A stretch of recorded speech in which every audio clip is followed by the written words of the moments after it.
You are listening to chartingwealth.com's comprehensive review and forecast for the week beginning Monday, the 11th of September, 2017. On Friday, everything down at the end of the week. S&P 500 down 0.13%. The Qs, that's the NASDAQ 100, the tech stocks down 0.85%, bonds down 0.22%, and gold down the least 0.12%.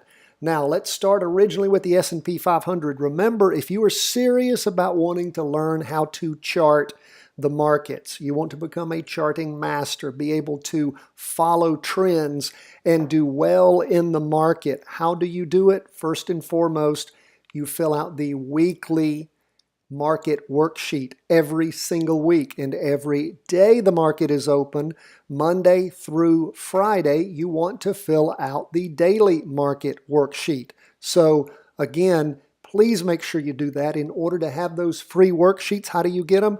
You simply go to chartingwealth.com, sign up for the daily chart review, absolutely free. And in that chart review email you get every day with the video podcast, you will also get links to the daily market worksheets, and you really fill those out Tuesday, Wednesday, Thursday, and Friday. And then over the weekend is when you listen, like you're listening to right now, to the comprehensive review and forecast, and you fill out for Monday your weekly market worksheet. You'll also get the How to Read a Stock Chart video that explains to you very succinctly and precisely the whole theory behind what we do, and you get the link for free, our layout that we use at freestockcharts.com. All of this costs you nothing, but the most important thing of all you have to give, and that is 10 minutes of your time every day. If you're serious, you will persist and you will do this.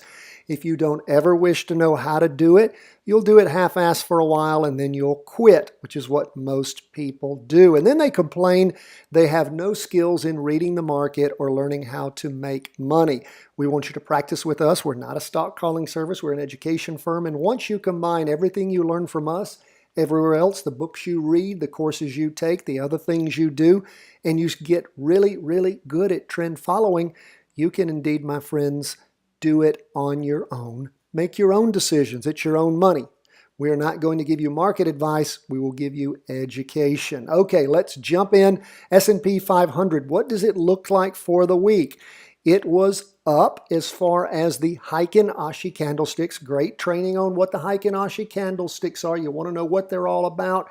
You can sure study them at Charting Wealth under training. We have a great training there. One of the best trainings we have of all is the Heiken Ashi candlesticks, means average pace in Japanese. The average pace on price movement was up some for the week. However, derivative oscillator down. It actually accelerated down a little bit more.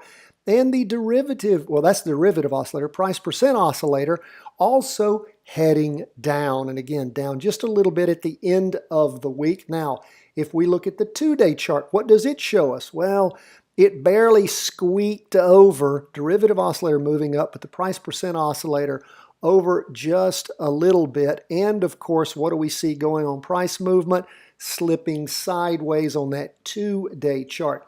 What do we see on the 4-hour chart? We see it trending down and actually crossed over in the afternoon going down. So keep an eye on the S&P on Monday, the 11th, and let's see how it actually takes off. Is there going to be enough power to pull that two-day chart over? Can you find a good entry point? If so, for a down move, you may wait for the 4-hour to back up a little bit before jumping in, if indeed it does. Keep an eye on it. And again, we're all about practice trading, learning when scenarios like this occur. And the only way you're going to really learn is to do a practice trade. And again, we have the trade worksheet that you fill out and use when you do those practice trades. It provides you with a documentation of what it is you did, why, and how you learned from it. The most important thing you can do. On to the Qs. What do we see there? It was down the most for the day, 0.87%. We can see, let's get away from the 4-hour chart. We'll get to that in just a minute. The weekly chart, again, still confirmed down move. The weekly vertical crossover occurred all the way back on the week ending the 16th of July. And again, the Qs has been in a confirmed down move on the price percent oscillator since then. Derivative oscillator negative also.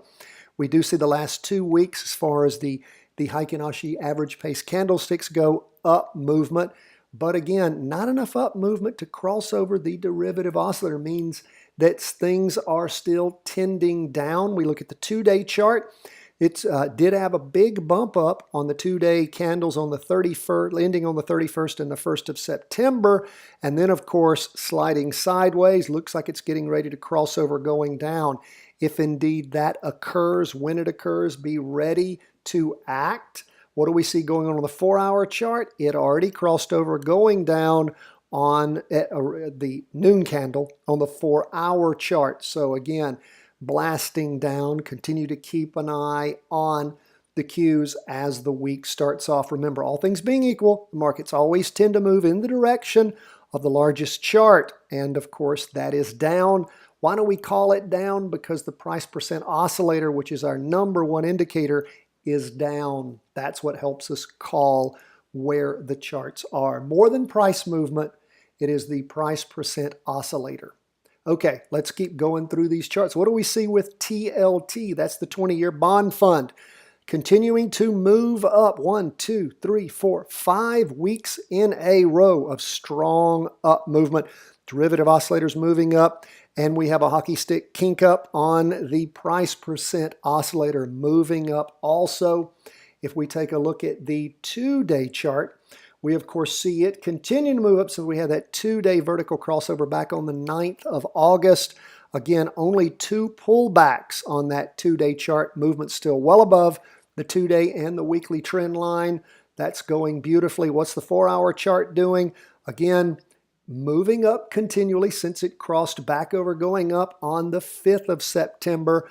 We have had a pullback on the 4-hour chart in the afternoon on the 6th. That was last Wednesday. Then up on Thursday, and then sliding sideways, tending down on Friday. Keep an eye on the 4-hour chart, but of course, first and foremost, the weekly chart and the 2-day chart. But bonds looking good, even with a little bit of down movement on Friday. And what's up with gold? Gold has been going up. I think we've counted 9 weeks so far. Since the weekly vertical crossover on the 11th, of course, we're into if we count that week, we're into our 4th week of up movement. And what do we see going on there? Again, gold moving up strongly, both on the price percent oscillator and the derivative oscillator and the price. And again, as we delve into gold a little deeper, we see on the 2-day chart, again, how many candles? 1, 2, 3, 4, 5. 5 candles connected. That is a beautiful trend line. Just a completely gorgeous trend line connecting 10 days of up movement. That is strong on gold. And again, gold just continues to rocket up. What do we see on the 4-hour chart? Of course, that 4-hour chart in gold crossed over, going up. In the morning on Monday, the 28th of August, your jumping in point would have been somewhere at the opening around 123 in the afternoon. And gold, of course, has reached as high as 128.27. Is it higher than that? 128.30. So again, gold looking beautiful. Do keep an eye, however, on this 4-hour chart, as it looks like it could be petering out. If you do see it start crossing over and going down, don't hesitate on a move up like this to take significant profit. Remember, you don't have a profit until you sell your virtual trade. And again, not giving market advice, but education advice. I want you to practice this stuff. But again, please, my friends, practice. If you just look at this and think, oh, that's what I would have done, you don't know that's what you would have done. If you didn't do it on a trade worksheet, you didn't do it.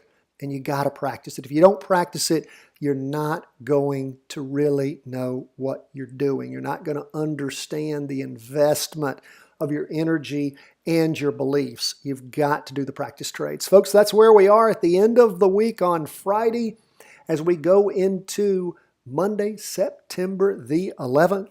We love to hear from you. If you have questions, problems, concerns, let us hear from you. If you've not signed up to the daily market review, then of course you're not going to get any of the special trainings that we offer. And in most particular, that quarterly that quarterly training that we have with the incredible charts that we've gotten so much good feedback on. We have a great quarterly training that would have kept you out of the crashes in the past, over the past 20 years, and gotten you into the rallies. Again, trend following. And again, this is not investment advice. We're an education firm, but we want you to see what we're talking about. And then you can use your own abilities and make up your own mind if and when you feel confident enough to use your own skills to trade and invest. God bless, my friends. All the best from the entire team here at chartingwealth.com.